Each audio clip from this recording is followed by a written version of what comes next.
Yes, Dr. Apurva, you can share the screen now. Dr. Sunita Sabharwal has stopped sharing. Okay.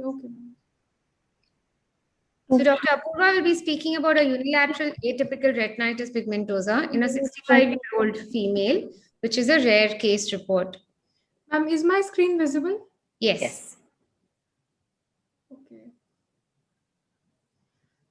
So I'm Dr. Apurva Goyal from Regional Institute of Ophthalmology, PGIMS, Rohtak, and my presentation is on unilateral atypical retinitis pigmentosa in a 65-year-old female.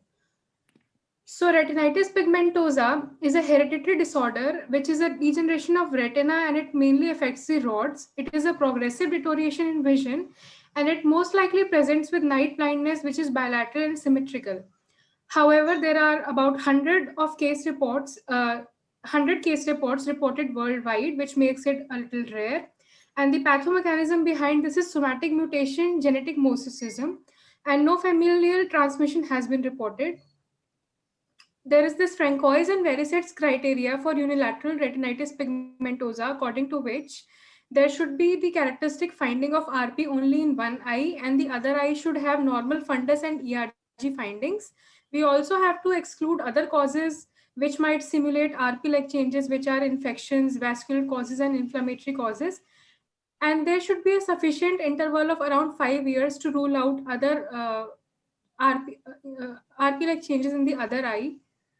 So our patient was a 65-year-old female with painless progressive diminution of vision in the right eye. She had a history of cataract surgery in left eye with normal night vision, peripheral and color vision.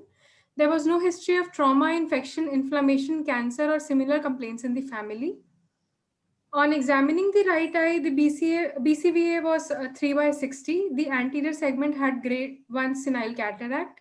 The fundus showed pale waxy optic disc, arterial attenuation, and bony spicules in the superior retina. The visual fields had residual small central island of vision, and the ERG showed markedly diminished rod and cone response. The left eye findings were all within normal limit, and the eye was pseudophakic.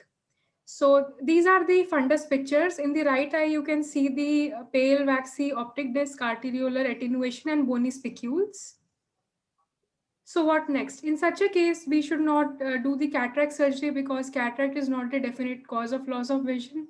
The patient has to be counseled regarding the poor visual prognosis in the right eye, and the patient is advised to come for a long-term follow-up. We can also start vitamin A in such patients. However, the procarcinogenic effect of vitamin A is already known, so we did not start this in our patient.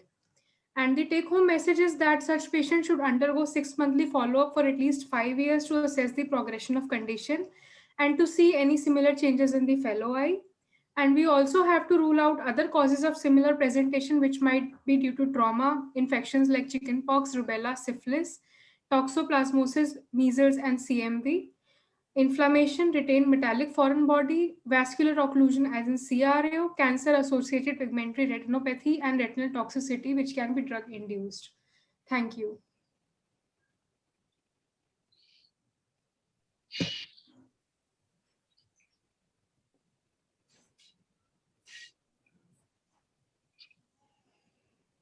So, Dr. Supriya, would you like to ask some questions? I think Supriya has lost connection. Supriya, are you there? Yeah. Sorry. Yeah. So, have you done your OCT pictures of this patient? Have you? This was just a clinical diagnosis. Your do you have your ERG? Do you have your OCT? Ma'am, ERG was done from outside. I do not have the pictures, and OCT we did not do. It was basically a clinical diagnosis. Okay. No, for the vision 3/60, of course, you have your fields, you have the disc pallor, but sometimes even with a picture like this, they retain good vision. So, unless, can you show your fundus photograph? Yes, ma'am. Unless there's like, some kind of foveal thinning. Yeah, which probably may be here. That can probably account for the loss of vision. So doing an OCT, OCT macular and OCT angiography would help in these patients. Okay, ma'am. What was the grade of the cataract, Apurva? Ma'am, it was NS1. All right. So I mean, considering the fact that it was just nuclear sclerosis, you opted not to kind of consider a cataract surgery, and especially with this particular feature behind on the retina. Yes, ma'am. But would you take up a cataract surgery if the cataract is denser? Ma'am, we would have considered if it Yeah. was like NS3 or 4, we would have taken up. Take it up cataract Would surgery. be guarded prognosis concern. Yes. Okay.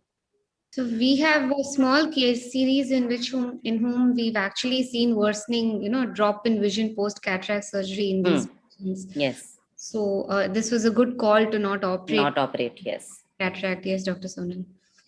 That's why I asked her the nuclear sclerosis. I said a lot of times we jump onto cataract surgeries in such patients, not realizing that, they will have further loss of vision. So it's better to hold on till you actually go into a dense cataract where you have to operate. Right. Yes. So, That's good. Dr. Sangeeta, you have anything to add? no, ma'am. Actually, it's a very clear-cut presentation. Right. Yes. So can we go ahead with the next presentation, Yes. ma'am? The time Yes, is up sure. for this. Yes. Thank you, Dr. Apurva. Thank you, Dr. Apurva. Thank you, Dr. Apurva. Yeah, now I'd like to call upon Dr. Jagruti Merugu to talk about a case of ocular toxoplasmosis. Am I audible to you? Yes.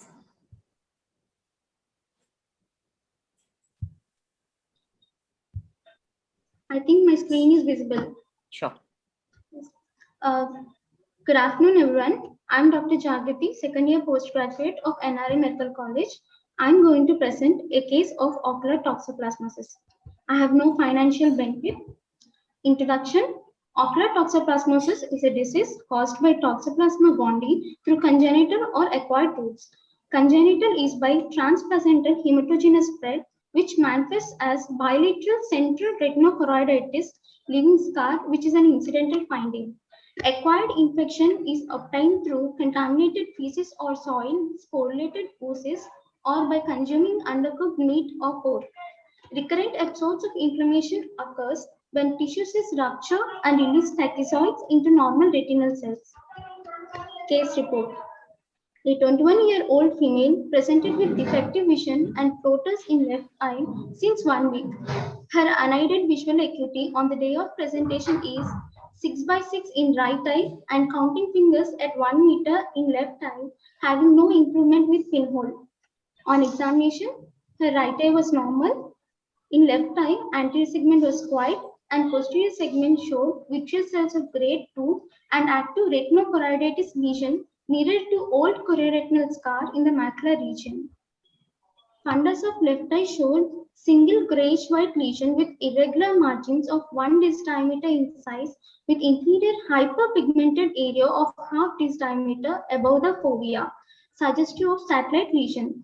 Another isolated, well-defined, well-circumscribed lesion of hyperpigmented lesion of half disc diameter is seen temporal to the active lesion, which is suggestive of old chorioretinal scar. Linear streak-like folds are seen extending from the temporal margin of the optic disc to macula, suggestive of internal intramembrane folds. As the fundus pictures shows the classical fundus picture of toxoplasmosis, it is suspected and investigations of Toxoplasmosis gondii, IgG and IgM antibodies are done, which came out positive. ESR, chest X-ray and non-text test were done to rule out tuberculosis. Differential diagnosis include viral retinitis, tuberculosis, rubella, acute retinal necrosis, syphilis, and sarcoidosis. Treatment given is started with oral antibiotics 24 hours prior to steroids. Tablet azithromycin 500 mg once daily for 2 weeks and tablet sulfamethoxam plus trimethoprim in a combination dose of 800 plus 160 mg twice daily for 4 weeks and tablet prednisolone 40 mg in a tapering dose of 10 mg for every 5 days till it reaches 10 mg.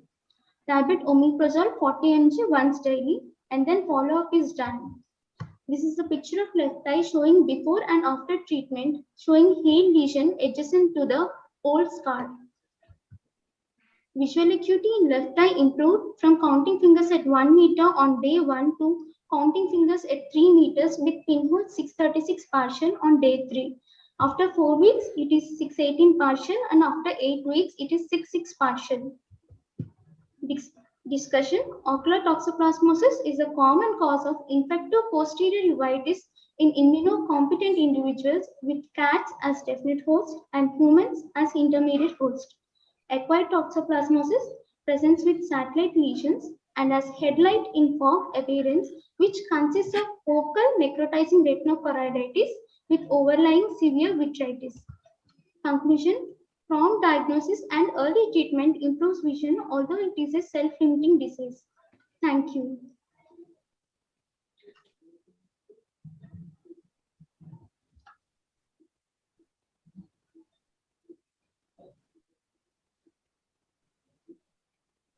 Thank you. Thank you, Dr. Jagrati. Yes. Yeah, thank you, Dr. Jagrati. I think we've got Dharmesh on the line. Yes. we Dharmesh, have are you there? Yeah. Hi, Sona. Hi. Hi, Sona. Dharmesh. Hi. Hi. Good to see you. Yeah. Good to see you. Jagrati, that's a very well put up case. That's very well documented. And I think the line of management at our simple level in a case of ocular toxoplasmosis is pretty straightforward. Supriya, you have anything to add on? I think it was a simpler case that she showed. And it was a straightforward treatment for that particular case. Though we've had cases of toxoplasmosis which have had a different variety of presentations also with severe vitritis, and this didn't have much vitritis. I think it just had a focal lesion which was very straightforward. Right. Yes. That was a very good visual improvement. 3/60 to 6/6 was a very good improvement. Yes. So, Dr. Jagrati, what do you think was the cause for the 3/60 in the beginning? Was it just the subretinal fluid around the lesion? Was it retinitis involved? There is vitritis, and along with fresh lesion is seen with fluffy margins seen at the posterior pole of the macula. Okay. Only thing that I thought was that the vision 3/60 didn't document for the lesion was not really involving the fovea. It was pretty far away. And the fundus picture also didn't show so much vitritis, Supriya. So yes, considering that fact, I think the vision was probably pretty less, compared to what the picture of the fundus picture that was showing. Absolutely. Was the fundus picture taken a little later, or it was the initial picture only, Dr. Jagrati? Initial picture, ma'am. Initial picture and later picture was also taken. Compared between the pictures before and after treatment. Okay, sure. All right. Can I make one comment, ma'am? Sure, Sunita. So I just want to ask Dr. Jagrati whether the immune status was done or not, because the reason of this question is normally we don't do in a classical toxoplasma case, many times we don't do immune status checkup. But in this case, the vitritis was slightly less than what we generally see in a toxoplasma case. So less vitritis means some kind of immunocompromised situation going on. So was something done? Was HIV tested or any other cause of decrease in immune status? She is an immunocompetent individual only, ma'am. There is no immunosuppressed state, and other routine bed investigations and viral investigations were done, ma'am. Okay, thank you. Dr. Dharmesh is there, so would you like to make some comment? No, it's fine. But as Sonal has correctly pointed out that, if this vision would have a retinal surgeon expect different pictures, either fovea or lots of vitritis. It's such a less vision. Yes. Right. I think we can move Thank forward. You. Thank you, Dr. Jagrati. That was a good presentation. Yes. We'll move on to Dr. Sunita Sabharwal, a case of granulomatous polyangiitis associated scleritis misdiagnosed as a panophthalmitis. Sorry, ma'am, to interrupt. She's having some connectivity problem. Oh, okay. It's fine. Yeah, she has. Hello, ma'am. Yes, you're audible, Sunita. Yes. Okay, ma'am. My screen is visible, ma'am? Yes. Yes.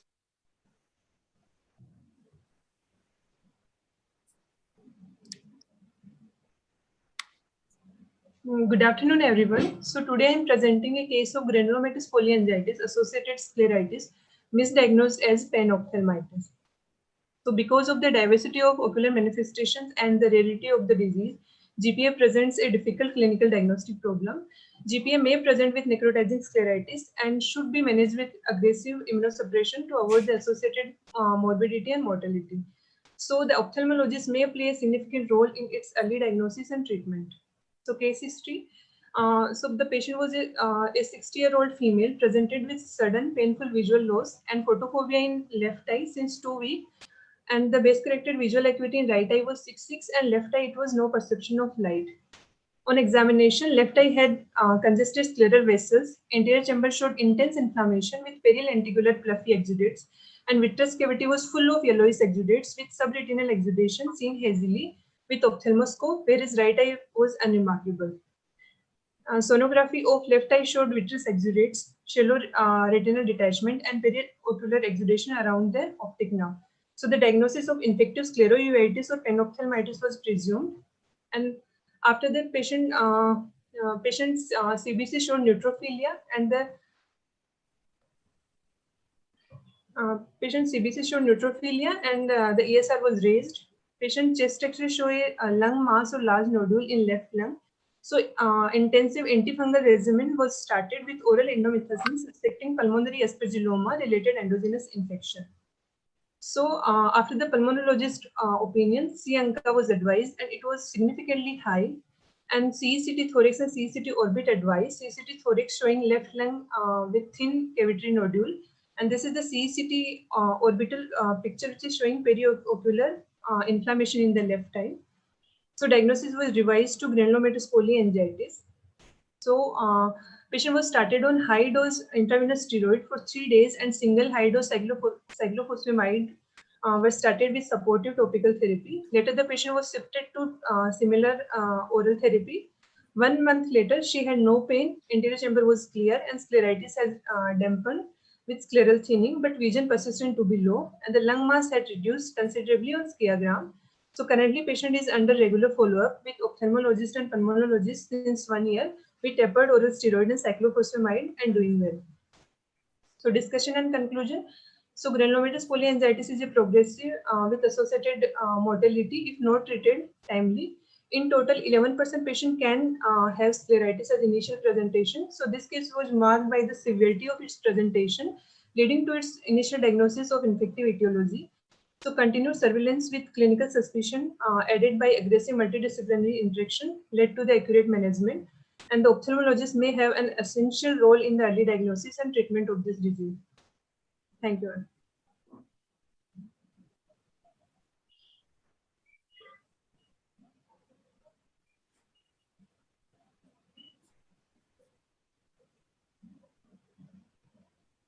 Thank you, Dr. Sunita. That was a very interesting case.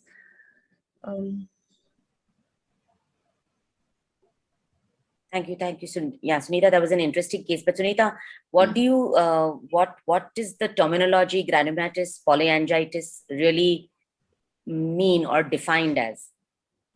Ma'am, because in granulomatous polyangiitis there is small or medial vessel vasculitis is basically present. Yeah, it's basically inflammation of all the blood vessels. Granulomatous inflammation. Yeah, granulomatous kind of an inflammation. So most of these present patients.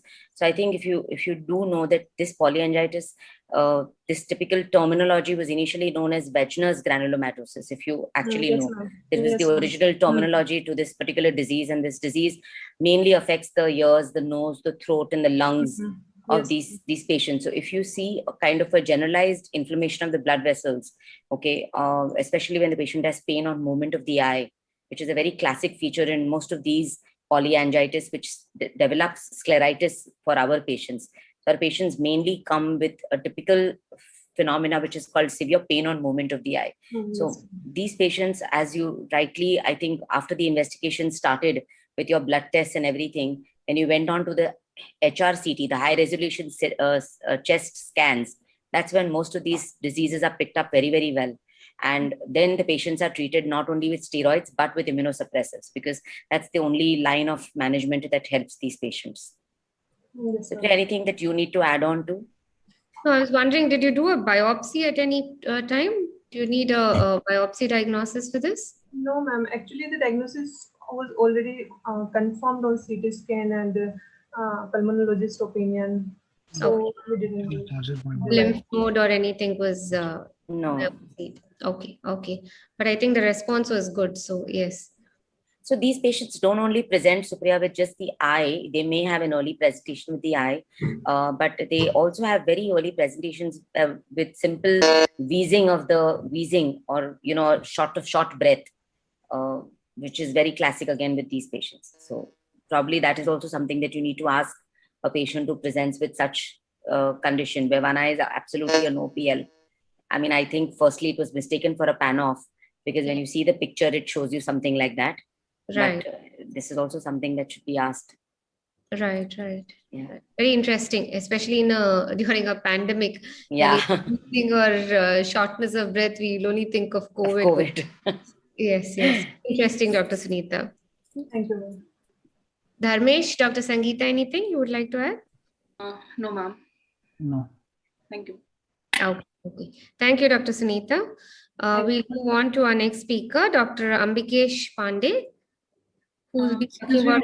ma'am, Dr. Supriya, I think we missed one speaker. Actually, the sequence is different in the particular link that Mr. Mayank has sent. So according to that sequence, Dr. Hina Patel is the next presenter. Oh, okay, okay. Oh, we've got it very low in our list. Yes, ma'am, I think. Yes, I have said you, ma'am. So he has shared it in the chat box. I just saw it. Right, right. I'm just seeing it now. Okay, so according to It's that, number 11. Abhi, it's all gone all over, yeah? Yeah, so Dr. Apurva Goyal has presented, Jagruti Merugu has presented. Next was supposed to be Hina Patel, Hina but Patel. I think we missed. Here the name list is different. Okay. Nope. Just a minute. Okay, so yeah, we'll have Dr. Hina Patel then, impact of lockdown on ocular injuries. Yes, ma'am. Am I audible? Yes. Yes. Yes, Hina.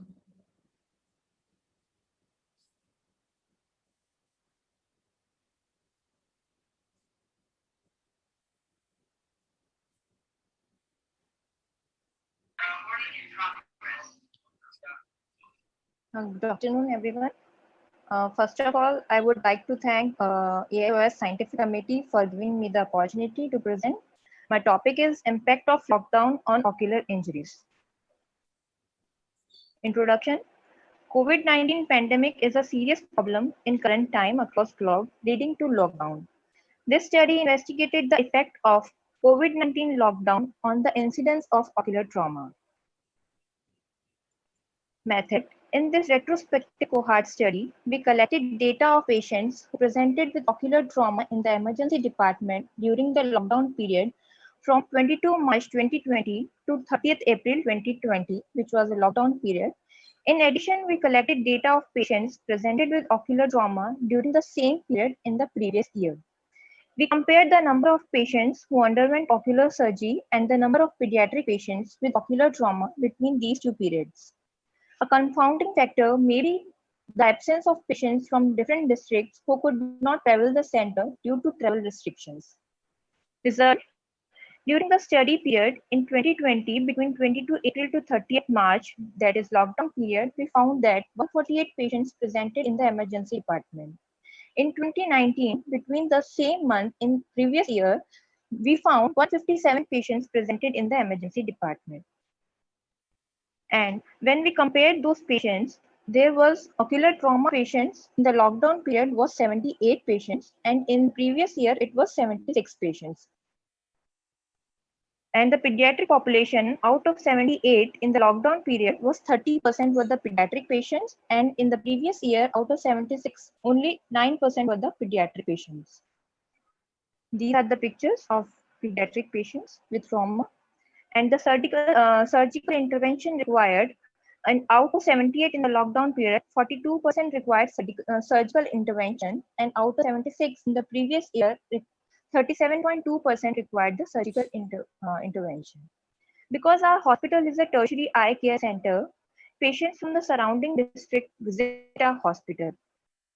However, because of COVID-19 lockdown, patients only from one district in which the hospital is located visited the center. Despite this confounding fact, many patients with ocular trauma present, with most of them being pediatric patients. Discussion. The increased incidence of ocular trauma observed in the current study may be attributed to the children being at home, and limited mobility during the lockdown period. Many studies have examined the effect of COVID-19 lockdown in terms of disease prevention, environment, emotional and psychological conditions. The current study focused on the effect of COVID-19 lockdown on the incidence of ocular trauma. We found an increased incidence of ocular trauma, particularly in children. We could not find any study reporting similar findings. Conclusion: COVID-19 lockdown exerted a direct effect on the incidence of ocular trauma. Thank you.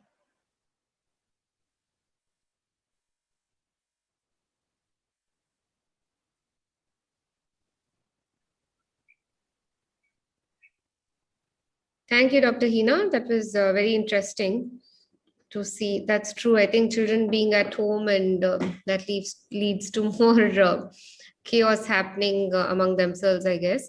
But have you divided the kind of traumas that needed surgical intervention, that needed, just medical management?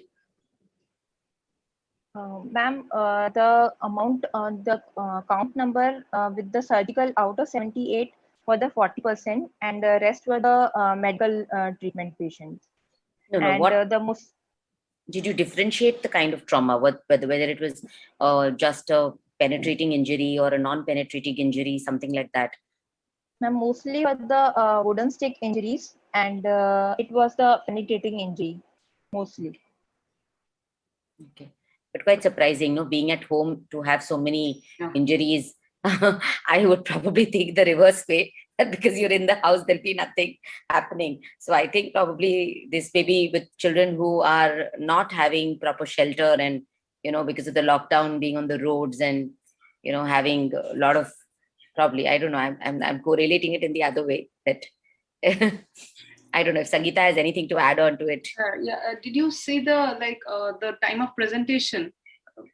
Did you note that, or was it an early presentation or late presentation? Because most of the times it is happening with all the retina cases, that or Yes. all types of cases, that the presentation is late. Yes. Because trauma time is the main thing, managing trauma. And Mostly usually, patients- have you found that is there any follow-up on traumatic endophthalmitis, what they develop? It is with the iris prolapse, or they have IOFB, or they are just a blunt trauma? Have you done any? Yes, sir. We segregated according to the surgeries required, and traumatic endophthalmitis were also found in few patients. So how different? Because of late, Sorry. No, go ahead, Sangeeta. No, was it because of late presentation or the kind of trauma? Yes, ma'am. It was because of the kind of trauma. The patients, due to the lockdown, it came from the same city mostly. So they came within 24 hours mostly, presented within 24 hours. Right. Checking how different this is from pre-COVID times. Like, is it statistically significant? The number of Yes. cases. Yes, ma'am. We compared it with the previous year, the amount of patient we got in the emergency department, and the number we found that it was different, and the frequency of patients coming in the lockdown period was more. So we thought of studying by correlating the months from lockdown and the previous year. Okay. I Thank think you, time is up, and we need Yes. to go to the next one. Thank you, Dr. Hin. Yes. So that was Dr. Hina. I'm going to look at the next person now. Ambikesh Pandey.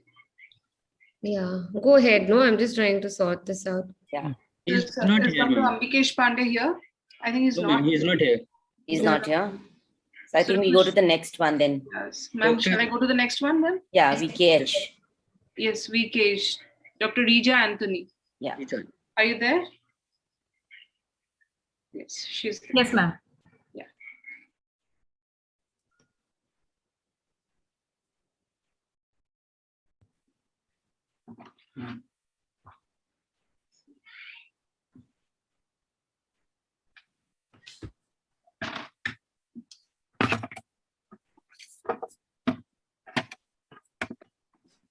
Are my slides visible? Not No, I yet. think not yet.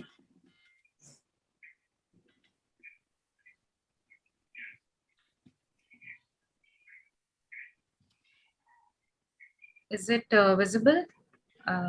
No, not yet.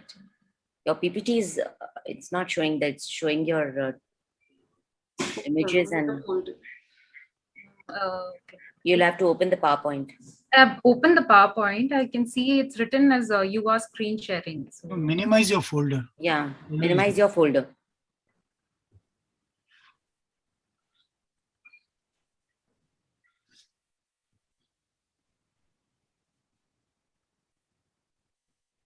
No, we've lost you. We're not seeing your screen. Rija. yes, ma'am. Yes, ma'am. Just give me a moment. Open your PowerPoint on the desktop, okay? Yes, ma'am. And close all the other folders. So the minute you share your screen, don't share the desktop, share the opened PowerPoint presentation. From So in the meantime, when she is getting ready, I would like to request all the speakers to please keep your presentation ready on your desktop. my It will doctor be easier for you to change. Please don't call on this number. Thank you.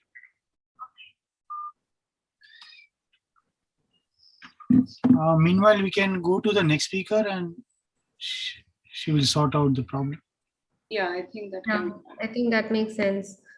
So is Dr. Subhashri Karat ready? Yes, ma'am, I am. Yeah. So Can I she- share my screen? Yeah. Sure. Challenging and unusual intraocular and intraorbital foreign bodies. Are my slides visible? Yes. Yes, good afternoon. So today I'll be presenting challenging and unusual intraocular and intraorbital foreign bodies. I have no conflict of interest and no financial disclosures. The aim was to enumerate the outcomes and management of intraocular and intraorbital foreign bodies in some challenging scenarios. The first case was a 12-year-old boy who presented with a history of foreign body entering the eye when he was fishing. His visual acuity in the affected eye was counting fingers close to the face. And the anterior segment, this was the clinical image. So there was a fish hook with an entry wound and an exit wound. So the entry wound being into the 9 o'clock sclera medially, and inferiorly was the exit wound. There was no corneal tear, and the AC was formed. So we went ahead and took this patient up under general anesthesia, and we removed it using the advance and cut technique. So we cut the, at the entry wound, we cut the wound loop, the wire loop, and extracted it through the exit wound. And the cryotherapy was done in both the exit and the entry wound. The final post-op final visual outcome was about 6/12. That was the best corrected. This was the CT scan, and this was the first post-op day with a dense hyphema. The second case was a 61-year-old male who presented with a foreign body entering his eye at his workplace when he was trying to cut a wire. His presenting visual acuity of the right eye was perception of light was present and the projection of rays was inaccurate. And this was his clinical image. So he had a corneoscleral tear about 10 millimeters with a dense subconjunctival hemorrhage, and there was a iris prolapse. The AC was flat. The CT scan orbit was done, and that revealed an intraocular foreign body with an open globe. So he was taken up as a primary repair. This was the foreign body. It measured around 2.5 centimeters. With the globe contour was distorted. So the primary repair was the corneoscleral tear that was done under general anesthesia, and the secondary surgery was to remove the intraocular foreign body via the pars plana approach. But intraoperatively, we realized that it was a pretty large intraocular foreign body, and it was lodged into the posterior scleral wall. So it wasn't possible for us to take it out with just the pars plana vitrectomy. So we had to do an evisceration. This was the size of our intraocular metallic foreign body. The third case was a 31-year-old male who was brought in unconscious and disoriented. And it was an alleged history of drunken brawl where he was stabbed in the left eye. The visual acuity could not be assessed, but there was a lid tear and we could see the dagger sticking out. That was the CT scan, which showed a sharp metallic radiodense object. And the tip of this was in the basitemporal lobe. The globe seemed intact, but there was a lot of, because it was a radiodense, we couldn't really make out. So we took this case up with the neurosurgery department, and they extracted the dagger through the craniotomy approach. And then we moved in and we realized that it was The globe surprisingly was intact, so there was no globe perforation. There was just a conjunctival tear which we had to repair, but unfortunately his GCS remained poor even post-op, and he was discharged against medical advice. The 41-year-old male was our fourth case who was referred actually from a neurosurgery, from a neuro hospital, where he was diagnosed with an intraocular foreign body. So his history was just, he was working in the field and a twig, went into his eyes, what he said. His presenting visual acuity was around counting fingers at 2 meters. So I don't have a clinical image, I'm sorry for this patient, but basically we couldn't see the foreign body, but he had a diffuse congestion medially, and he had a subconch hemorrhage also medially, and just temporal to the caruncle, he had a small tear. But we couldn't see any foreign body. Now, this was the CT scan that showed a radio lucent, so it was a hypodense foreign body that we saw, which extended from the orbit all the way medially, and it looked like the globe was intact. Okay, very quickly, basically we just took it out. We, this patient did well. His visual acuity was 6/60. This was our final results. 50% of them had good visual acuity. Yeah, I guess I'm out of time. So basically, I think we did well with 50% of our patients actually having a good visual outcome, meaning more than 6/60. Subhashri, Yes. have you, in the open globe injury, have you given the intravitreal injection at the end? Yes. Not Yes. mentioned. In all our in all our open globes, we do that. Okay. Yeah. Wow, Subhashri, these were really Very crazy. Yeah, I know, Yeah, really yeah. ominous. But I think the fate and the destiny of a human being at Yes. the end of the day, and I think probably a lot of things. Imagine having such injuries and then coming Yes. out without any. Absolutely, ma'am. Yeah, so that's amazing, but very well documented. And I will. Dagger Yeah, picture is going to haunt me for a while. yeah, I'm yeah, sorry. yeah. It's really going to haunt me for a while. Yes, I'm also. sorry, ma'am. After I think doing clean retinal surgeries, you don't want to see such things. I'm very sorry for that. No, You can that all was take very, pictures. very well put and very well documented. Yes. Yeah. Thank you, ma'am. How long do you have your follow-up for? So for a couple of them, the dagger injury, actually he was discharged against medical advice because he basically was systemically bad. His GCS was continuously low, so he underwent a tracheostomy, and then they couldn't bear the cost. So they were discharged against medical advice, so no follow-up. But the wooden stick, we followed him up and he's still doing good. And the fish hook was doing good as well. He underwent a cataract surgery beyond that, and he's doing fine. And the eviscerated person is also fine. We've called him back after maybe the corona gets over for implantation. So for rehabilitation. patient, you didn't want to eviscerate in the primary setting? No, so we still follow the primary repair, and then we still give them a chance because it gives the patient that much time to get him kind of accustomed to the fact that we're going to possibly, remove their eye, but we never do it as a primary sitting. We call them back. I mean, What's the duration between your primary and your secondary? within 3 days, 2 days. Okay. Sure. All right. So it was mainly for medico-legal purposes. Then anything else? Yes, ma'am. And actually, we didn't think that the foreign body was lodged into the posterior scleral wall. So we still thought that it might be in the vitreous, maybe partially in the scleral, the posterior sclera. But this was completely like the whole foreign body was lodged into the In 2-3 sclera. days, when you go in again, there's so much Yes. information. The media is so hazy. So it kind of. So we usually wait by the third day, I mean, this patient, the corneoscleral tear was just a little off the center of seen the image. So in about 3 days, it wasn't too bad. Like we did the pars plana vitrectomy. Other than the fact that we just couldn't access the foreign body, we couldn't clasp it with anything, just wouldn't come out, wouldn't budge.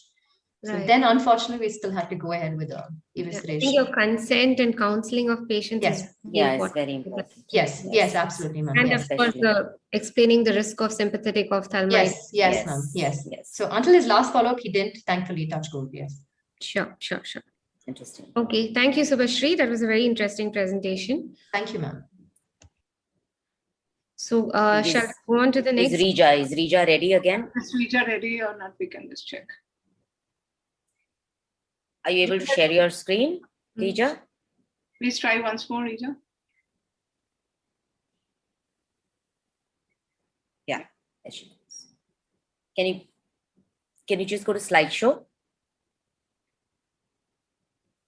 Yes.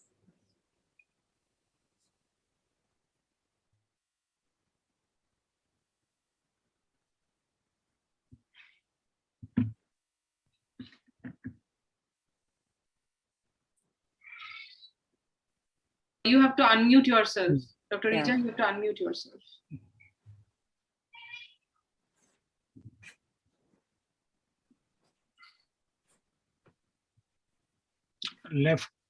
Left out corner.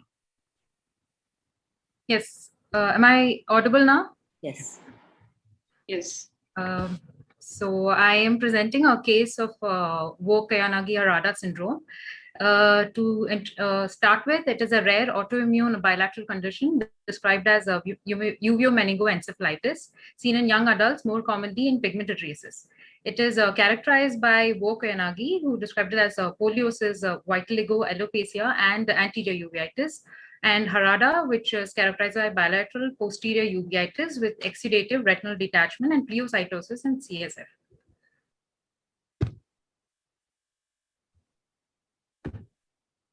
A 53-year-old gentleman presented with bilateral diminution of vision associated with fever and headache. His best characterized visual acuity was 1/60 in the right eye and 6/18 in the left eye. And for near vision, both eyes N18.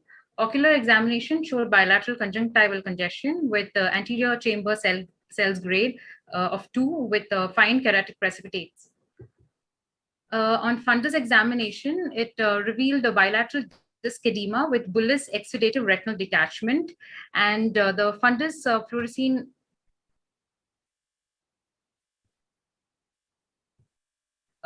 fundus fluorescein angiography revealed bilateral disc leakage with multiple areas of subretinal pooling over the posterior pole.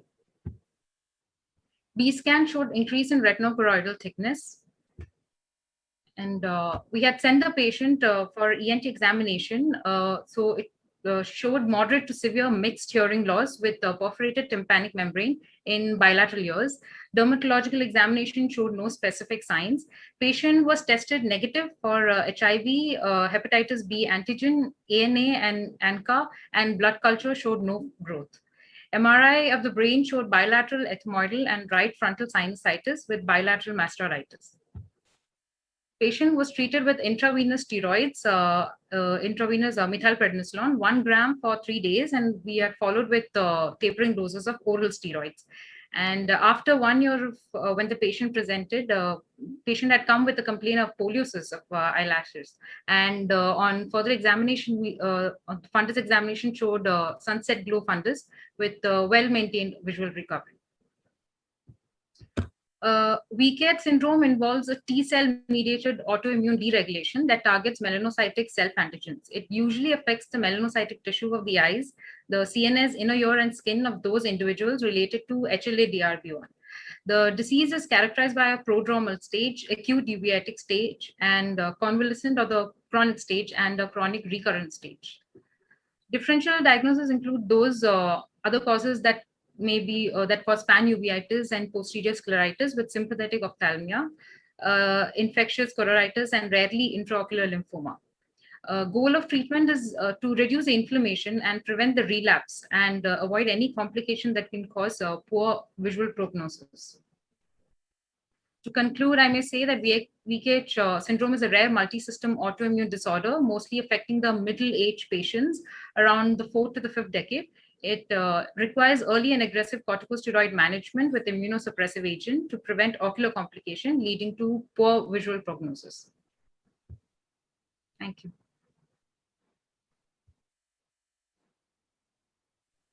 Thank you, Dr. Rija. Have you done an OCT on your patient? Yes, ma'am. I actually could not retrieve the image for it. It showed multiple areas of extensive subretinal fluid. Okay, okay. Because OCT helps you, differentiate the different pachychoroid spectrum diseases.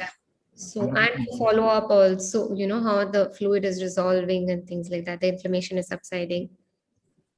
And also in these conditions, if the patients are in advanced stages, Rija, I think IV methylprednisolone is the first line of management. And they start with IV methylprednisolone, move to topical systemic corticosteroids.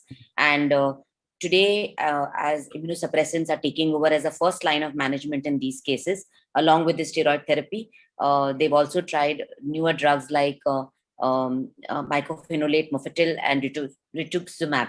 which is, I think, gaining a lot of first line preference in such cases because it helps in restoring vision earlier for such cases. So that has been like a change. So initially we used to start with steroids, taper them down, and then introduce the immunosuppressive. But today immunosuppressives are coming in as first line of management with the steroids, especially in cases which involve a lot of posterior, uveitis with exudative detachments. Usually, Dharmesh? usually there's exudative detachment and posterior pole involvement. We can Yeah. immediately start IV steroids. So that's Yeah. correctly told. So, Right. Sangeeta, you want to add anything? Dr. Rija, for how many days the oral steroid was given? We started with IV methylprednisolone, 1 gram. After that, we had started tapering. We had started with 80 milligram for 1 week, and then we subsequently decreased started tapering the dose. Okay. But how So long many did you days is- continue it? Yeah, exactly the question. So How long? We continued for 3 months. So, Sangeeta, you need to Yeah, add on. sometimes you might need to continue it for 6 months. 6 Sometimes, months, like yes. few of my patients, they are on Yes. 5 milligram OD dose, and they're For- still there for 6 months because the moment Yes. we stop steroids, it comes back. Not sometimes, most of the times, I give around steroids for around 6 months. 6 months. Very yes. low dose, but I Yes. keep on giving. Yeah, that is the preferred practice, at least 6 months. Yes. I think some of these chronic patients themselves know when they step down from that 30 to Yes. 20, they'll say, Yes. yeah, Yeah. they should get- Yeah, they're gonna come back and tell you. True. Yeah. True. And I think, this is kind of something that as we retinal surgeons have been practicing, Supriya, that a lot of our uveitis patients also, if we kind of treat them with low dose steroids over a longer period of time, when we put them on immunosuppressants like Immuran and all that, they start doing better and the number of recurrent attacks are much lesser. So I think there's an apprehension of using steroids, but I mean, you should not have it in such cases where we see a lot of features like granulomatous polyangiitis, the previous presentation. All these patients who have these features, I think steroids does become mainstay of treatment and they do go on for a good long time. Right. But it's essential to combine it with an immunosuppressant. like Yes, you said, yes, absolutely.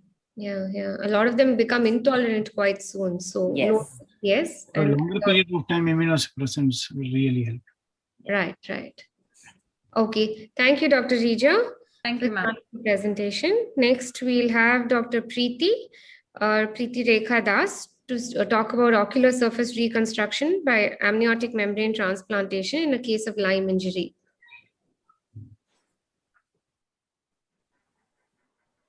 Here? Is she there? Yes, ma'am. Am I audible, ma'am? Yes. Just share your screen, please. Yes, ma'am. And I request the next person, the Dr. Ravaneet Kumar, to be ready. Yes, ma'am.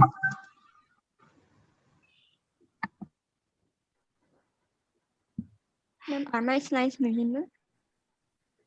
Not yet. Not yet. You have to share You have screen. to share the screen. Yes, ma'am. Yes. See, there's a share screen button at the.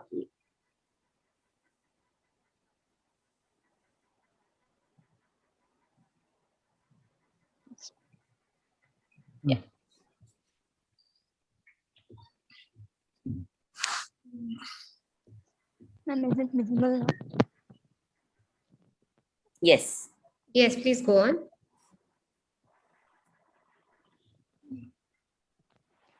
Good afternoon to one and all present here. I am Dr. Preeti Rekha Das, a postgraduate student from Assam Medical College. Today, my case of discussion is ocular surface reconstruction by amniotic membrane transplantation in a case of Lyme injury.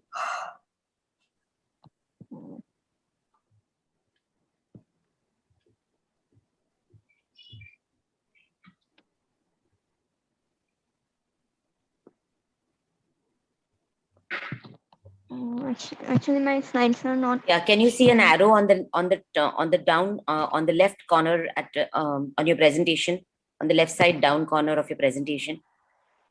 Can you see any arrow there? There's an arrow there. I'm click here this desktop. Okay, yeah, it's Yeah. All right. So, ocular chemical injury is an emergency condition requiring immediate assessment and prompt management to prevent further damage and restore the normal ocular surface. Ocular injuries are more common and lead to more extensive damage to ocular structures than acid injury. The grading of the injury is done by Dumas classification and Roper-Hall classification. Chemical injuries are usually managed conservatively, but in severe cases, surgery is required. Amniotic membrane transplantation is an effective method of promoting epithelial lesion and healing. Coming to the clinical scenario, a 42-year-old male presented with redness, intense irritation, diminution of vision, and photophobia in both the eyes following the accidental entry of lime in the eyes at workplace. His visual acuity at presentation in the right eye was 6/12. In the left eye, it was hand movement. The lime particles in the left eye were removed using a forceps under the topical anesthesia in the slit lamp. And this was followed by a thorough wash with 1 liter of normal saline in each eye for over 30 minutes. In the right eye, there were some thin erosions over the upper and lower eyelids. There was mild conjunctival congestion. Cornea was clear. Pupil was round, regular, and reacting to light. Anterior segment structures, lens, and IOP were normal. So, as per the Dumas classification, the ocular surface burn was grade 1 with 0% conjunctival involvement. In the left eye, however, there was thin erosion over the upper eyelid. There was conjunctival congestion, chemosis, and ischemia, and limbal involvement from 4 o'clock to 8 o'clock position. The cornea was hazy with an epithelial defect of 10 mm by 6 mm, which was stained with fluorescence. The pupil was round and regular but sluggishly reacting to light. The lens and anterior segment structures could not be visualized properly. The IOP was normal. And as per the Dumas classification, the grade of the burn was grade 3. In the treatment, the patient was admitted and was started on topical cycloplegic steroids, antibiotic eye drops, and lubricants. Vitamin C tablets were given orally, and regular monitoring and 12-hourly sleeping was done. Satisfactory results were not achieved despite the prompt medical management, and so the patient was planned for amniotic membrane grafting in the left eye.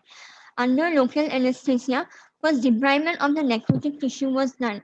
A cryopreserved membrane, amniotic membrane, was used to cover the epithelial defect, and it was secured using a 10-0 nylon suture, and followed by a BCL application over the cornea. Post-operatively, the patient was given topical antibiotic, steroid in tapering dose, and a lubricant. This is a picture of the patient at follow-up at 1 week, and below are the 2 pictures of the left eye of the patient at 3 months. The best relative visual acuity in the right eye at 3 months follow-up was 6/6, and in the left eye 6/9. Coming to the discussion, chemical injuries constitute around. Preeti, you have to. Your time is up actually. So Okay. please sum it up Yeah. quickly. Yes, ma'am.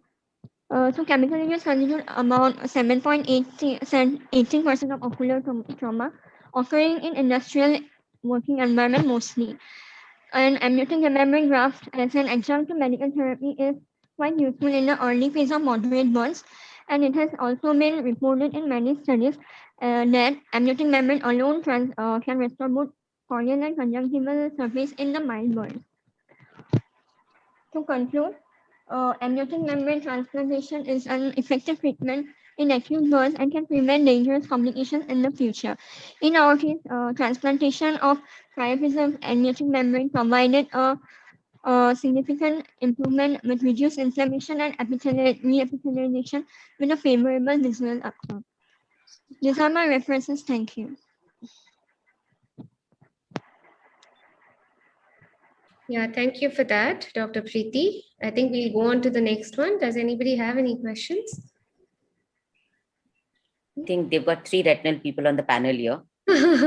So I think, Sangeeta, I'm sorry. I mean, are you into any specialty per se? I think you're muted, Sangeeta. You're muted, sir. You're muted. I am a vitreoretina surgeon, ma'am. I practice. Oh my with God. retina. Oh my No, God. no cataract. Oh my God. It's dangerous here on the panel.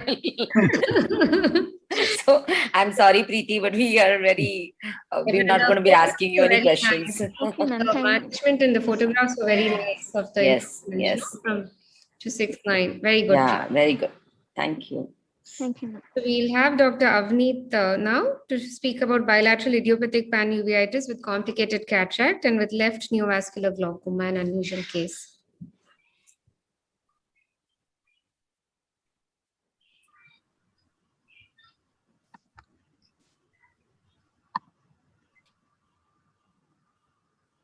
Ma'am, good afternoon, ma'am. Am I audible? Yes.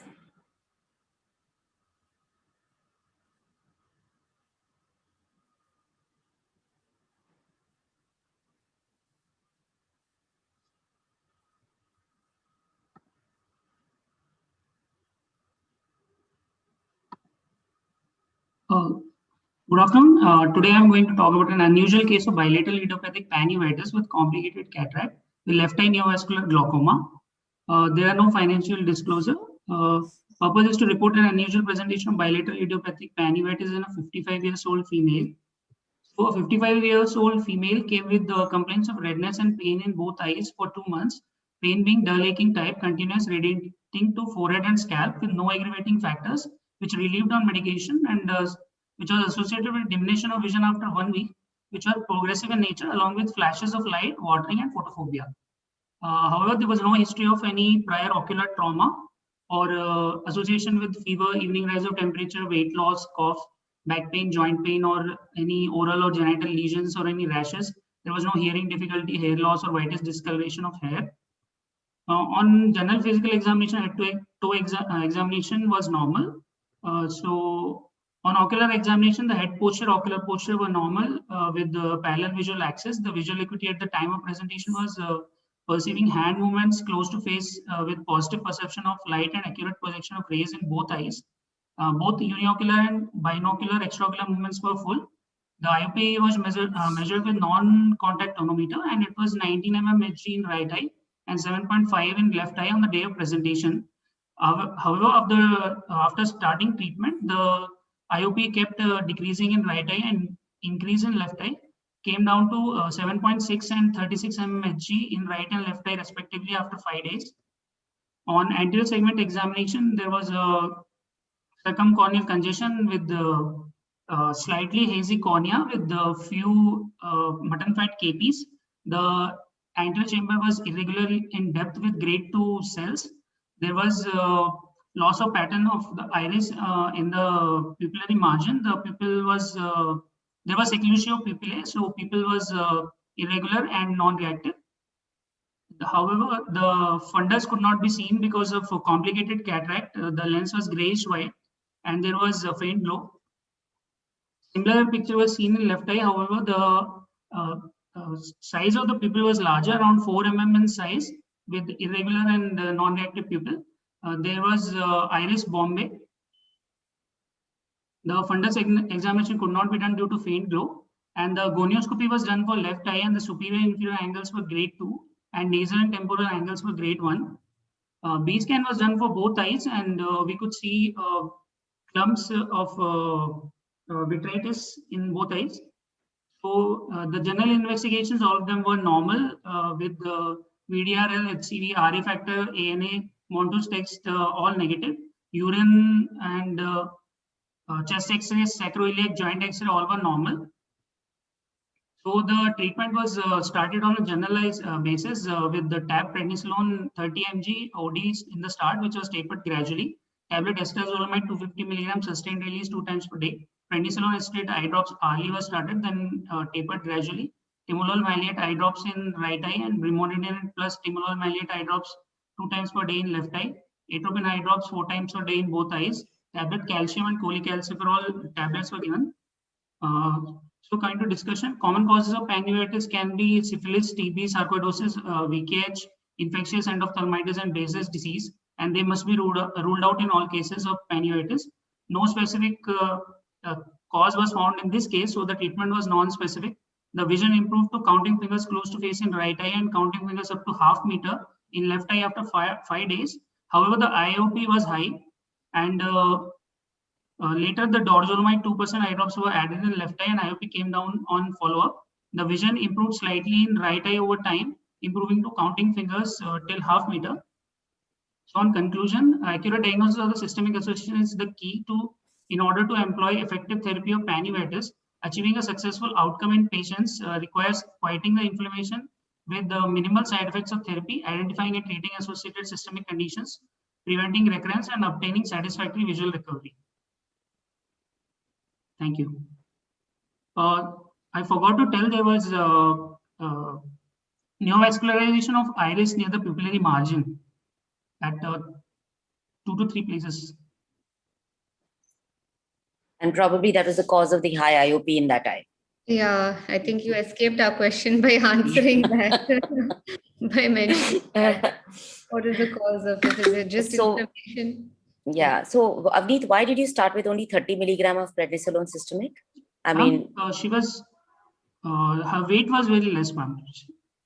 So, I mean, still, around it will be 38 kgs. Yeah, so it's 1.5 milligram per kg body weight. So even if the patient is 40 kgs, you can still step up to 60 milligram in most of these patients to start off with. It would not cause so much of a problem because your 30 milligram systemic steroid really doesn't really have an effect on such cases with so much of bilateral panuveitis that is sitting there.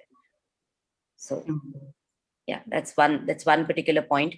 Did you do HLA-B27? No, ma'am. She was actually admitted under free side, so they were not affordable. All right. So a lot of these investigations, like an HRCT chest and all that, were not done. No, ma'am. Okay. All right. All So which could be done under free side, they were done. Okay. So only the simpler ones like MANTU and the basic C-reactive protein, and that was done. And there was no confirmatory finding of So more so fitting into the uveitic. So a BDRL was also done? Yes, ma'am. Yes, ma'am. It was also negative. Okay. Rheumatologist was also shown, ma'am. They also had done their investigations from their side. Okay. They also told that it is mostly idiopathic only. Okay. And a lot of these patients of panuveitis, when you start them with anti-glaucoma treatment, it's been observed that the dorzolamide component works far better than the brimonidine component. So in fact, starting brimonidine timolol maleate as a combination, a dorzolamide timolol maleate is a much better combination in these patients to work with. I mean, there's no known particular cause per se, but the molecule does work better in such patients, which you add to later you added on dorzolamide to that eye, right, in the left eye. Yes. What do you think was the cause of the NBI in such a case?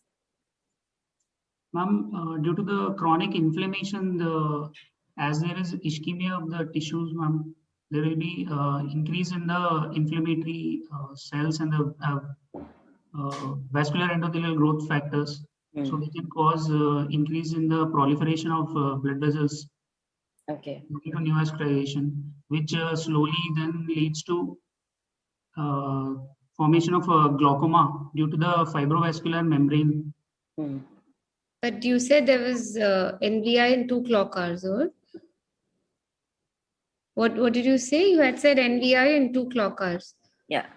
Yes, it was around 10 at 2 to 3 places, ma'am. Actually, it was around 10 o'clock and 3 and 7 o'clock, ma'am.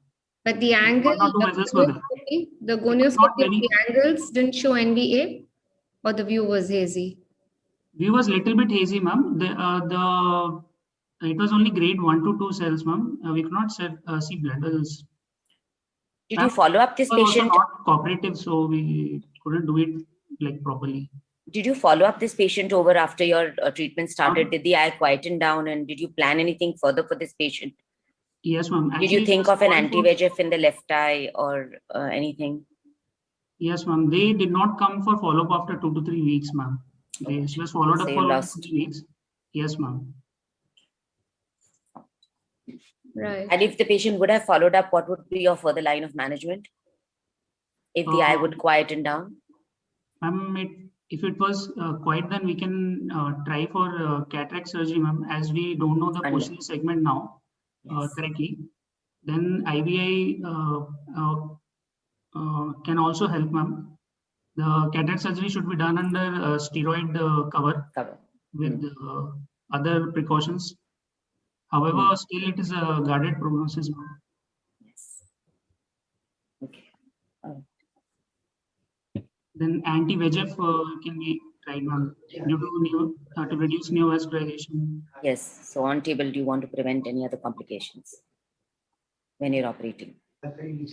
And if the vitritis doesn't settle post the surgery, then you can also consider doing a dexamethasone implant in these patients, the dex implant.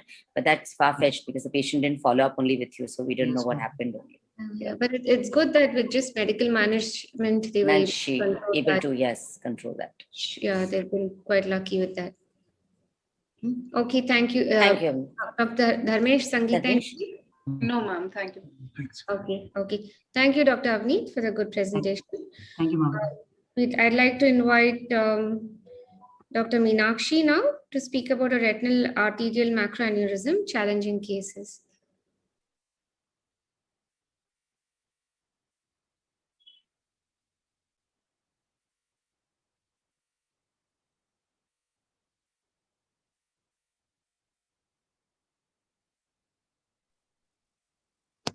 Good afternoon, ma'am. Is my screen visible, ma'am? No. Now. Is it visible now? Yes. All right, thank you. Good afternoon, everyone. I'm Dr. Meenakshi Dalal, and I thank AI's scientific committee for providing me this opportunity. I'm going to present a case series on retinal arterial microaneurysm. First, I would like to give a brief introduction about the RAM.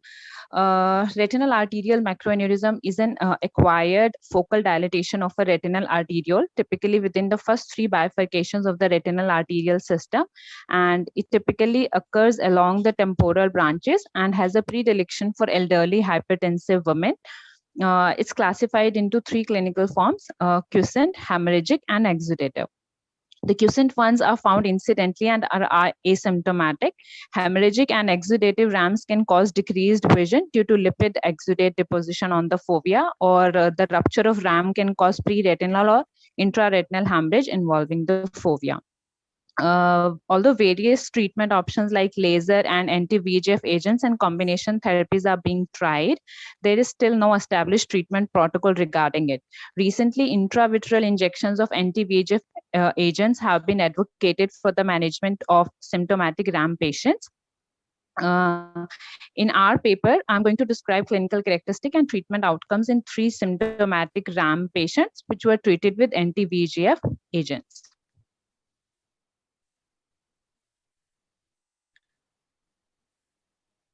And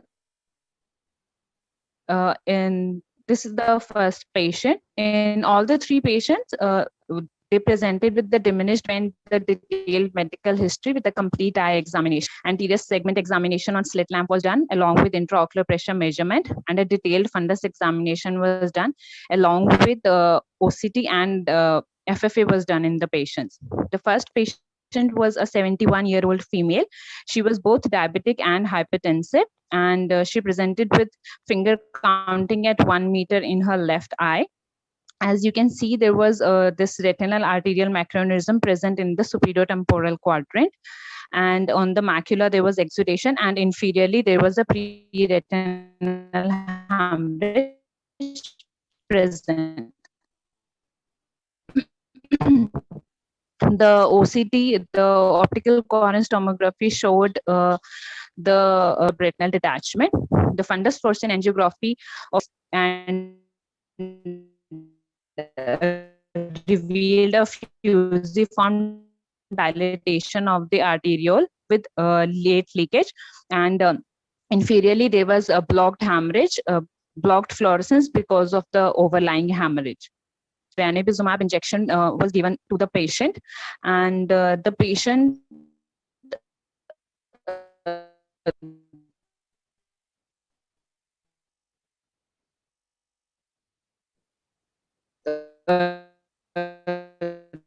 Dr. Meenakshi, we can't hear you. picture on the left side is after 4 weeks. You can see the hemorrhage resolved and the exudation also reduced. The second picture, which is on the right side, is hello, hear me now, ma'am? Yes, yes. Hello? Yes, yes. Hello? Yes, we can hear you, Meenakshi. Yes, Dr. Ma'am, Meenakshi. am I audible now? Yes.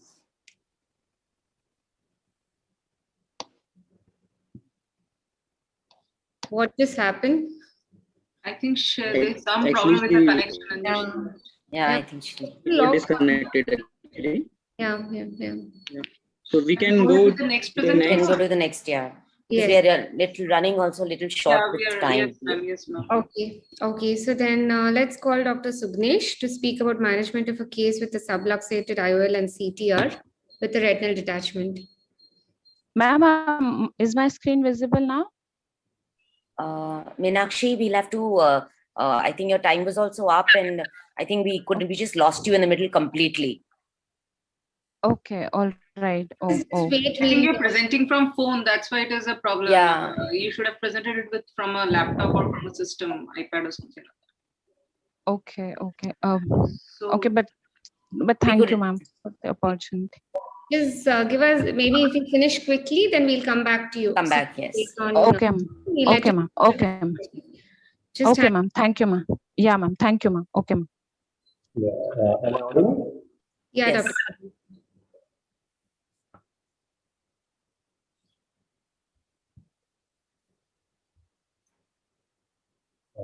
Is my screen visible? Yes, please continue. Going to present that case. The case was with subluxated IOL and CPR and was presented with total Dr. retinal. Sugnesh, please make it a slideshow, please. You have not started your slideshow. Yeah, sure. Yeah. So, presenting the case, which was managed in a different way, little bit in a different way. This was a case of subluxated IOL and CPR with total retinal detachment, and no any direct financial interest in any product mentioned. The case history was like 50 years old female presented with sudden loss of vision in her right eye, and patient was operated for right eye cataract surgery with CPR incision and IOL 3 months back. On examination, there was subluxated capsular bag with subluxated CPR and IOL along with total retinal detachment. So this was the anterior segment photo showing subluxated IOL and subluxated bag, and this is the fundus picture on right side showing total retinal detachment. So the patient was operated with 25 gauge vitrectomy surgery. The subluxated CPR with IOL were removed to SICS incision. PHCL injection was done, endodiathermy done to the break, and endolaser done. The posterior iris blue IOL implantation was done. As I was having the IOL power available with me because the patient was operated 3 months back only, and there was no any support for IOL, so I opted for posterior iris flow lens. Then PHCL was exchanged with air, and air was exchanged with silicone oil. And this is the first post-op day. You can see the IOL is well in place. The iris was a bit dilated because of some trauma during the previous cataract surgery. The retina seems on in silicone oil field eye. This is exactly after a month of surgery. Again, IOL well in place, retina is well settled, OCT is almost normal, and vision was 624. With the best corrected visual acuity was 6/24. This is 3 months post-op. Best corrected visual acuity was 6/12 part. Retina is well settled. OCT is showing a normal foveal contour, and IOL well in place, except a bit that the pupil is dilated. That's it. So to conclude, IOL implantation can be done simultaneously along with RD vitrectomy surgery with good anatomical and visual outcome. Thank you.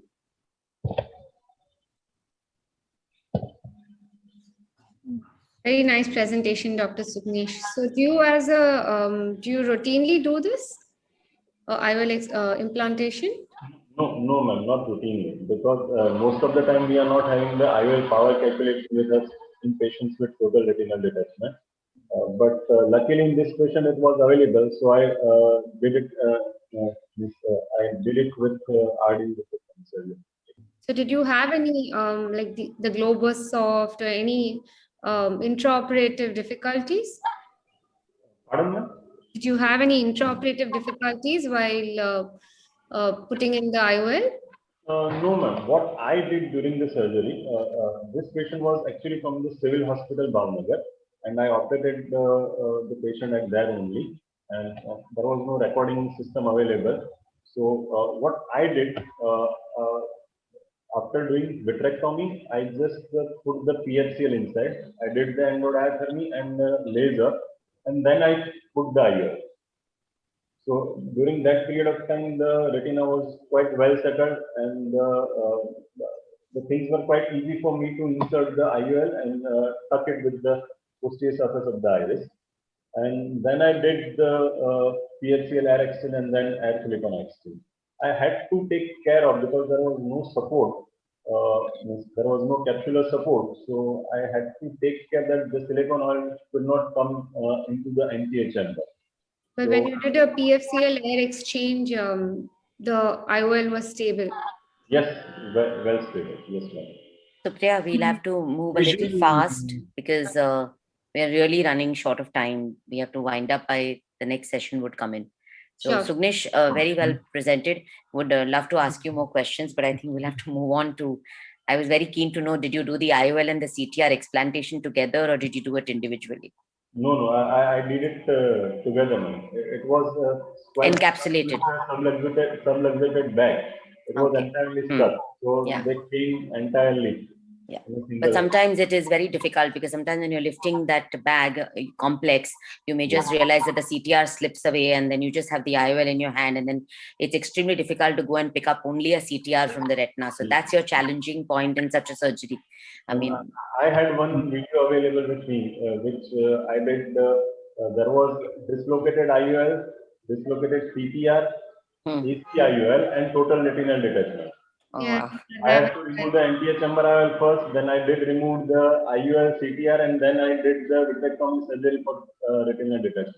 A very determined cataract surgeon has in an IOL. Usually But CTR is a surprise when you go in, you don't even expect a CTR. You just think it's a, and then you find the CTR. Even the size of this IOL is very small. Yeah. Yes. The iris flow problem is the size of IOL is very small. True. When in oil-filled eye, sometimes the oil comes up and you are lucky there. For that, I did take care that the oil should not come out, and for that I injected some visco into the anterior chamber so that it will not allow the silicone oil to come anteriorly.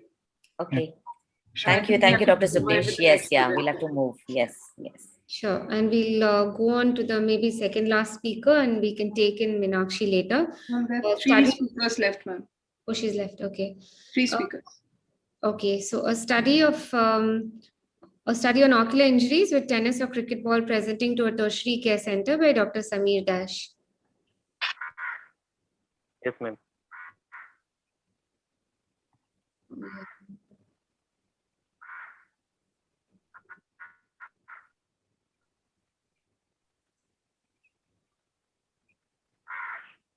Is my screen visible, ma'am?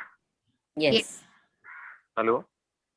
Hello? Yes, visible. Is visible, ma'am? Yes. Yes, it is visible. Yes. Thank you, ma'am. Thank you. Respected judges, today I'm going to present about a topic on a study on ocular injuries with tennis or cricket ball presenting to a tertiary care center. Now coming to the topic proper, as we know, ocular trauma is a major cause of monocular visual impairment and blindness. And then trauma can be open globe injury or closed globe injury. In closed globe injury, it can occur by the stick, stones, cricket ball, or blunt objects. Among closed globe injuries, the sports injuries play a major role of our visual morbidity in our common day-to-day practice. Now coming to materials and methods. Our aim of the study is to study the clinical feature, visual outcome, and complication following trauma with tennis or cricket ball. It is a prospective or comparative observational study conducted in a tertiary care hospital of South Odisha. It conducted from January 2018 to December 2019, and it included patients who were presented with tennis or cricket ball injury either while playing or by bystanders. And exclusion criteria: patient who did not give consent and failed to follow up. 76 eyes of 76 cases were included in the study. We presented with injury with a ball while playing or by different modes of injury by ball. In all cases, age, gender, time since injury, and presenting vision and detailed ophthalmical examination was done. On the basis of findings, maximum patients were managed conservatively medically, and few patients went for surgery. And the final visual vision was noted on the follow-up visits on the first, third, and 6 months.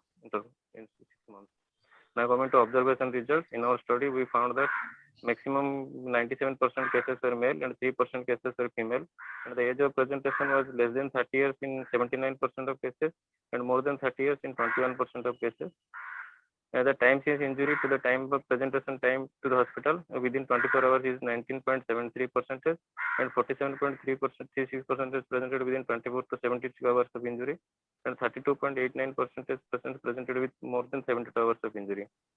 And the presenting VA was more than 6/18 in 52.63% of cases, and in the 6/18 to 6/16 23% cases, and less than 6/16 18.42% of cases.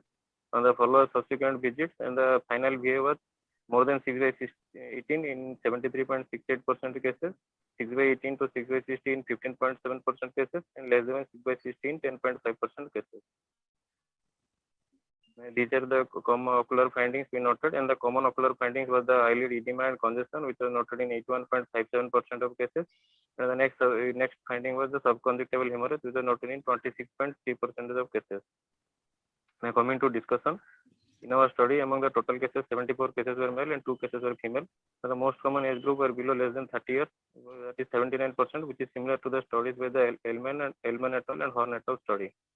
19.73 cases were presented within 24 hours of injury, 47.3% cases within 24 to 72 hours, and 32.89 cases were within more than 72 hours of injury. The lead edema and congestion was the most common finding, that is 81.57% cases, and subconjunctival hemorrhage were noted among 26.3 cases. Presenting vision improved in many cases after medical and surgical management.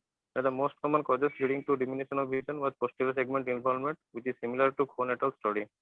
The poor visual outcome were due to the retinal detachment, choroidal rupture, or vitreous hemorrhage.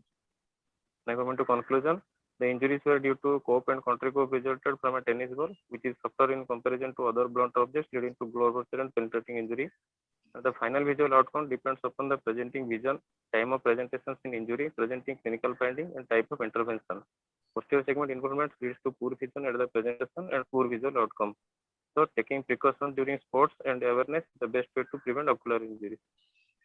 These are my references. Thank you. Thank you, Dr. Sameer.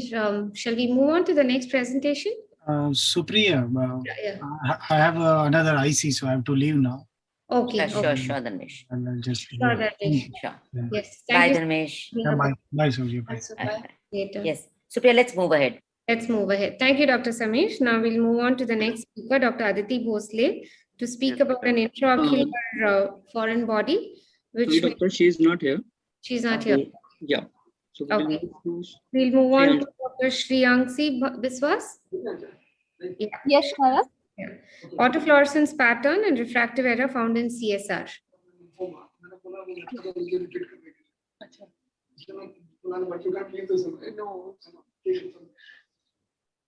Good evening, madam. Good evening. Today Good I'm going evening. to speak on. Yes, madam. Today I'm going to speak on my topic of fluorescence pattern and visual acuity found in CSR. Now, CSR affects mostly the young and middle-aged adults. The fundus autofluorescence relates to the light diffusion within the art, and hence Dr. Shriyansi, please start your slideshow. I'm sorry to interrupt you. Please start your slideshow. Okay.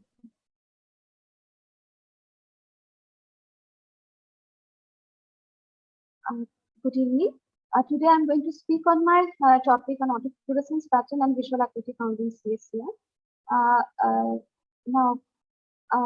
coming to the introduction, CSCR is found in the young and middle-aged adults. The fundus autofluorescence is related to the liposuction within the RP, and hence the state of the RP can be easily evaluated by fundus autofluorescence in cases of the CSCR. Now, the causes of the hypoautofluorescence in CSCR is the subretinal fluid accumulation, focal leakage area, and damaged RPCs. The causes of the hyperautofluorescence is RP hyperplasia, granular precipitous liposuction, and outer retinal layer atrophy with underlying intact RP. So my aim in this study was to analyze the various forms of fundus autofluorescence found in CSCR and to correlate it with their described visual acuity. Methods were simple. 33 patients were taken and cross-sectional study was done. And the detailed examinations was done regarding the color fundus photography, fundus autofluorescence, DFA, OCT, and this study visual acuity was measured by Snellen's chart reading. My results and discussion is the following autofluorescence patterns were found: normal autofluorescence, regular hypoautofluorescence, irregular hypoautofluorescence, stippled hyperautofluorescence, and granular hyperautofluorescence. Now, when each of the autofluorescence were corresponded with their corresponding examinations done as discussed before, following were found. In this is the normal autofluorescence. It was found in 21% cases, and when it was correlated with its TFA and OCT, it was found that there was subretinal fluid accumulation and resulted in a normal to near normal range of visual. In cases of the regular hypoautofluorescence, which was found in 15% cases and all were found in active CSCR, the visual loss was a maximum in the cases range in the range of mild visual loss range, and the pathology was attributed to subretinal fluid accumulation. In cases of the irregular hypoautofluorescence, it was found in 18.2% cases, and in them, 67% cases showed that it was present in acute and persistent cases, in whom the pathogenesis was related with the subretinal fluid accumulation as well as the leakage area. But in the rest, 33.33% cases where it was found in chronic CSR, the pathogenesis was attributed to the RP atrophy due to the window defects found in the DFA. In both the forms of irregular hypoautofluorescence, the visual loss ranged into the moderate range of visual loss.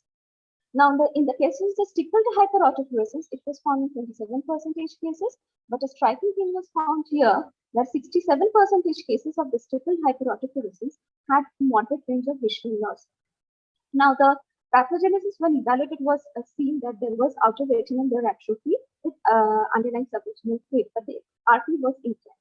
And the rest 33% had a mild visual loss, and the pathogenesis when evaluated, it seemed that there was RP hyperplasia. Granular hyperautofluorescence was found in 18% cases. There was granular deposits of liposuction in the SRF, and it ranged to mild loss of visual loss. And similar article was found in the central serous chorioretinopathy, current update on pathophysiology and multimodal imaging. So I conclude that fundus autofluorescence being a non-invasive tool is very important to assume possible visual acuity outcomes.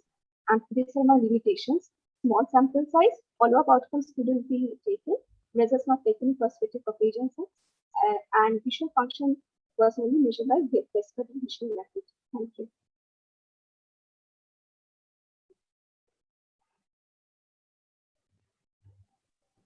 Thank you, Dr. Biswas. That was a very nice presentation. Any questions from the panel, or we'll move on? Yeah, we'll move on. That was good. That was very nice presentation. Yeah. We'll move on to the last speaker for the day. Rare case of retinitis pigmentosa, unilateral case by Dr. Gaurav Relhan. Dr. Relhan is not here, ma'am. Oh, okay. Okay. Yeah. Then we finished to make time. Yeah, so we very good. Yeah, Yes. we finished Thank you exactly so on much, time. doctors. Yeah, so I think we really finished on time, and Dr. Meenakshi's apologized because her Wi-Fi is also not working. So I think we can't get her back onto finishing her presentation. Right. Right. Yes. Right. All right. Thank you to all the speakers. I think very well done from all of them. Interesting cases that were put up. And thank you, Supriya, and thank you, Sangeeta. Thank you, ma'am. Thank you so much. Thanks. Mayank, for- Mayank, thank you.